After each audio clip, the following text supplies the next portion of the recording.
जय हिंद दोस्तों, रक्षित खन्ना के इस चैनल में आपका स्वागत है। दोस्तों आज के इस वीडियो में मैं आपको एक महत्वपूर्ण जानकारी दूंगा।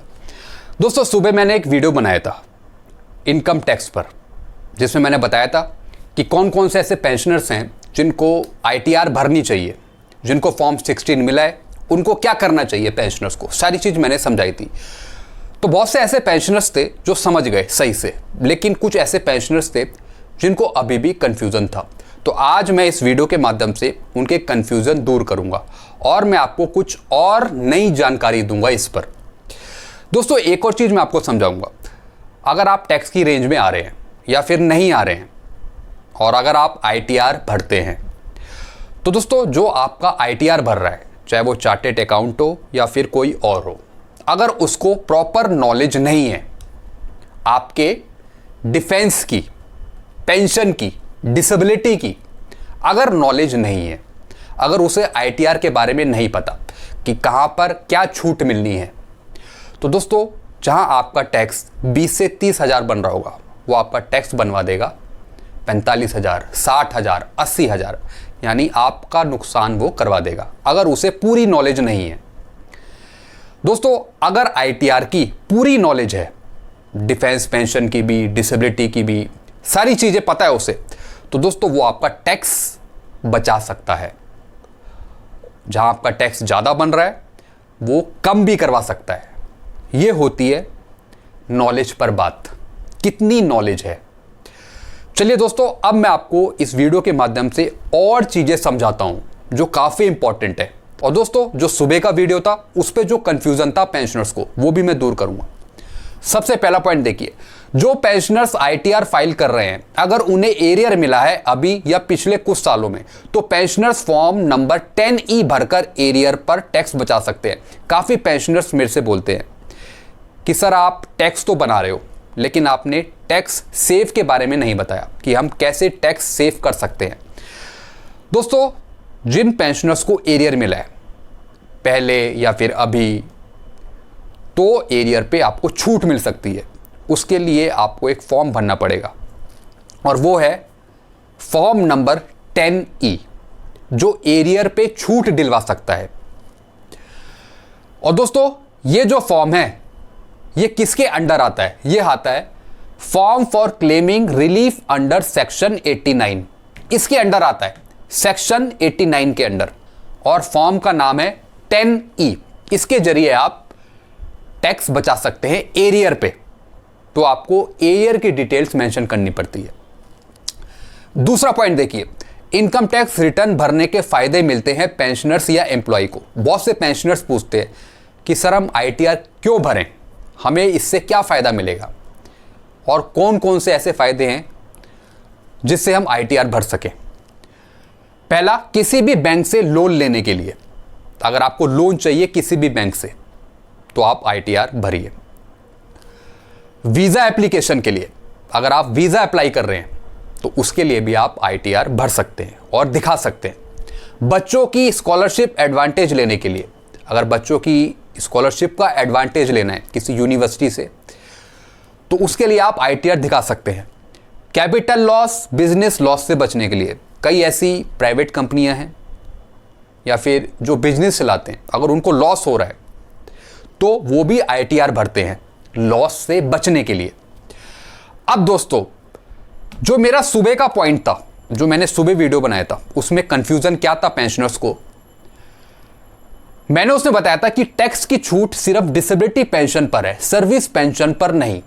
सर्विस पेंशन या सर्विस एलिमेंट टैक्स के दायरे में आता है। मैंने इसमें बताया था कि टैक्स की छूट सिर्फ डिसेबिलिटी पेंशन पे, सर्विस पेंशन पे नहीं। अब काफ़ी पेंशनर्स पूछने लगे कि सर ऐसा सर्कुलर है कि दोनों पर छूट है, डिसेबिलिटी पर भी और सर्विस पेंशन पे। वो बिल्कुल ठीक कह रहे हैं। मैंने इस वीडियो में बताया था कि डिसेबिलिटी को छोड़कर जो सिर्फ सर्विस एलिमेंट ले रहे हैं, सर्विस पेंशन ले रहे हैं, डिसेबिलिटी को छोड़कर, तो सर्विस एलिमेंट अगर टैक्स की रेंज में आ रही है, सर्विस पेंशन अगर टैक्स की रेंज में आ रही है, तब उनका टैक्स काटा जाएगा। मैंने इसमें डिसेबिलिटी काउंट नहीं करी थी, सिर्फ मैंने सर्विस एलिमेंट या फिर सर्विस पेंशन के बारे में बताया था कि अगर पेंशनर डिसेबिलिटी नहीं लेता, सिर्फ उसकी सर्विस पेंशन आ रही है, नॉर्मल पेंशन आ रही है, और अगर वो टैक्स की रेंज में आती है, तब उसका टैक्स कटेगा। अब दोस्तों रूल क्या कहता है, अब देखिए दोस्तों, जो pensioners disability plus service pension दोनों ले रहे हैं उनको छूट मिलेगी टैक्स पर। यानी जो पेंशनर्स डिसेबिलिटी पेंशन भी ले रहे हैं और सर्विस पेंशन भी ले रहे हैं तो उनको टैक्स पर छूट मिलेगी। तो दोस्तों यहां पे चार्टेड अकाउंट क्या करेगा, आपका टैक्स बचाने के लिए यानी डिसेबिलिटी एलिमेंट और सर्विस एलिमेंट दोनों को जोड़ देगा और जो उसका टोटल आएगा उस पे वो टैक्स एग्जेम्प्ट करेगा, उस पे वो टैक्स की छूट देगा। तो इस तरीके से उसे फिल करना है आईटीआर जो सीए। तो दोस्तों सीए कई बार गलती करते हैं, उन्हें पता ही नहीं होता। वो क्या करते हैं, जब वो किसी पेंशनर्स की आईटीआर भरते हैं वो सिर्फ डिसेबिलिटी पे छूट दिलवा देते हैं, सर्विस पेंशन पे छूट नहीं दिलवाते, जिसकी वजह से जो पेंशनर्स का टैक्स बचना चाहिए वो बच नहीं पाता। तो ये यहाँ पे नुकसान करते हैं पेंशनर्स का। इसलिए नॉलेज होना बहुत ज़रूरी है हर एक चीज़ की, और आप उसी सीए से अपना आईटीआर भराएं जिसे सारी नॉलेज हो, उसे पता हो कि कहाँ पर क्या छूट मिलती है, 80D क्या होता है, 80DD क्या होता है, किस सेक्शन के अंतर्गत टैक्स एग्जेम्प्ट होता है, छूट मिलती है, सारी चीज़ पता होनी चाहिए तभी आप भरवाएं। तो दोस्तों टैक्स बचाने के लिए क्या करना पड़ेगा, डिसेबिलिटी एलिमेंट और सर्विस एलिमेंट इन दोनों का टोटल करना पड़ेगा जो पेंशनर को मिला है, उसके जरिए फिर छूट मिलेगी आपको। तो disability pension plus service pension दोनों पर छूट है, दोनों पर छूट मिलेगी। आई होप आपका कंफ्यूजन दूर हो गया होगा। जिनकी सिर्फ सर्विस पेंशन आ रही है डिसेबिलिटी को छोड़कर उनकी पेंशन पर टैक्स लगेगा। दोस्तों ये मैंने आपको क्लियर कर दिया। जिन पेंशनर्स की डिसेबिलिटी नहीं है, जो डिसेबिलिटी पेंशन नहीं ले रहे, सिर्फ सर्विस पेंशन ले रहे हैं, और अगर उनकी सर्विस पेंशन या टोटल पेंशन टैक्स की रेंज में आ रही है तब उनका टैक्स कटेगा। लेकिन जिन पेंशनर्स की डिसेबिलिटी पेंशन भी है, सर्विस पेंशन भी है, तो वो टैक्स एग्जेम्प्टेड है, फिर वो दोनों चीजें टैक्स पर छूट है। अब दोस्तों एक और चीज, कई अर्धसैनिक बल या कई विभागों के कर्मी कर रहे हैं इनकम टैक्स में फर्जी रिफंड क्लेम फाइल। जी हां दोस्तों, आप किसी दूसरे पर्सन से या फिर कंप्यूटर कैफे में जाकर आप आईटीआर भरवा तो रहे हो, कहीं वो आपके साथ धोखाधड़ी तो नहीं कर रहा है आपके आईटीआर के साथ। ये भी जानना बहुत ज़रूरी है क्योंकि आजकल ये मामले इनकम टैक्स डिपार्टमेंट के पास आ रहे हैं। फर्जी क्लेम हो रहा है फ्रॉडस्टर के द्वारा जो फ्रॉड कर रहे हैं। कैसे, मैं आपको समझाता हूँ। इनकम टैक्स डिपार्टमेंट के पास पहुंच रहे हैं विभागों द्वारा फर्जी रिफंड के क्लेम। पुलिस कार्रवाई होगी अगर ऐसे लोग पकड़े जाते हैं। कैसे धांधलीबाजी कर रहे हैं आइए समझते हैं। अब मैं आपको कुछ एग्जाम्पल दिखा रहा हूं, आप समझ जाएंगे कि किस तरीके से धोखाधड़ी हो रही है आईटीआर के नाम पर। तो आप भी सतर्क रहिए, आप उसी आदमी से भरवाइए, उसी सीए से भरवाइए जो आपका जानकार हो, जो सही से आपकी पिछले साल या उससे पुराने साल आपकी आईटीआर भरता आया हो, उसी से भरवाइए। कोई नए आदमी से मत भरवाइए, हो सकता है कि वो कुछ धोखाधड़ी कर दे आपके साथ। तो दोस्तों आपको भी नॉलेज होना जरूरी है, पेंशनर्स को भी, चाहे पेंशनर्स हो चाहे एम्प्लॉय हो, आप भी नॉलेज रखिए। पूछिए उससे कि ये अमाउंट आप क्यों डाल रहे हैं, इसका क्या मतलब होता है। अब दोस्तों किस तरीके से फ्रॉड हो रहे हैं मैं आपको कुछ एग्जांपल दिखा रहा हूं। पेंशनर्स के जैसे दिव्यांग बच्चे नहीं हैं मगर आईटीआर भरते वक्त आयकर एक्ट की धारा 80DD के अंतर्गत दिव्यांग का क्लेम रिफंड के लिए पेश कर रहे हैं। जब कोई सीए आपका आईटीआर फाइल कर रहा है तो दोस्तों जहां पे टैक्स की छूट होनी चाहिए वहां पे वो टैक्स की छूट नहीं दे रहा। कुछ अंडर सेक्शन है जिसके जरिए टैक्स की छूट मिलती है। तो दोस्तों जैसे किसी पेंशनर्स के दिव्यांग बच्चे हैं तो उस पर भी छूट मिलती है। तो दोस्तों बच्चे तो है नहीं, लेकिन जो आईटीआर फिल कर रहा है आपका वो गलती से वो वहाँ पे दिखा रहा है कि बच्चे हैं और इनके जरिए छूट मिल सकती है पेंशनर्स को। तो एक तो ये धोखाधड़ी है। दूसरा, हाउसिंग लोन लिया ही नहीं है कर्मचारी के द्वारा, फर्जी क्लेम पेश कर छूट और रिफंड ले रहे हैं। बिल्कुल दोस्तों, जो पेंशनर्स या फिर जो एम्प्लॉय अपना आईटीआर भरवा रहा है किसी से, तो दोस्तों उसमें एक छूट होती है हाउसिंग लोन की, यानी हाउसिंग लोन का इंटरेस्ट दिखाना पड़ता है। तो दोस्तों किसी पेंशनर ने, किसी एम्प्लॉय ने लोन तो लिया ही नहीं, लेकिन फिर भी वो अमाउंट डाल रहा है जो आपका ITR भर रहा है। तो दोस्तों इससे क्या होगा, रिफंड जनरेट होगा।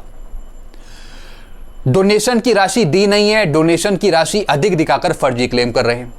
डोनेशन की राशि है भी नहीं, लेकिन तब भी वो मेंशन कर रहे हैं टैक्स को कम करने के लिए। किसी की अगर डोनेशन की राशि है, मान लीजिए किसी की 15,000 है, वो 25,000 मेंशन कर रहे हैं, 50,000 मेंशन कर रहे हैं, मतलब गलत सलत ITR भर रहे हैं। तो उससे होगा क्या, आंकड़े गलत जाएंगे।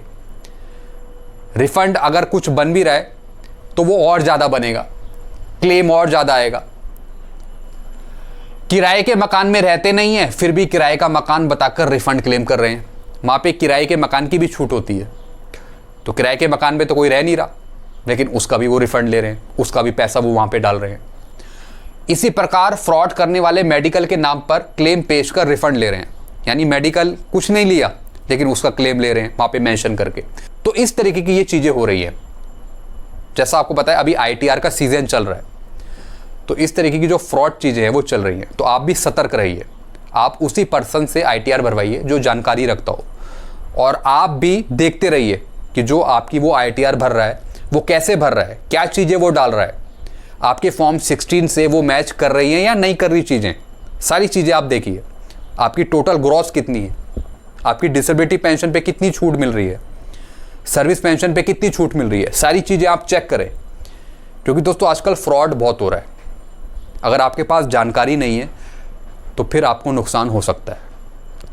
आई होप दोस्तों सारी चीज़ें आप अच्छे से समझ गए होंगे और आपके सारे कन्फ्यूज़न दूर भी हो गए होंगे। वीडियो आपको अच्छा लगता है, वीडियो को लाइक करें, और दोस्तों इस चैनल को सब्सक्राइब कर सकते हैं, क्योंकि लेटेस्ट इन्फॉर्मेशन और आपके काम की इन्फॉर्मेशन सारी चीज़ें मेरे चैनल पे डिस्कस होती रहती है, मैं बताता रहता हूँ। तो मेरे वीडियो को आप शेयर भी करिए, और जिसने अभी तक मेरा चैनल सब्सक्राइब नहीं किया तो सब्सक्राइब जरूर कर लीजिए। तो दोस्तों ये चीज़ मैंने आपको समझाई। वीडियो आपको अच्छा लगता है, वीडियो को लाइक करें, और दोस्तों चैनल को सब्सक्राइब कर सकते हैं। Thank you so much.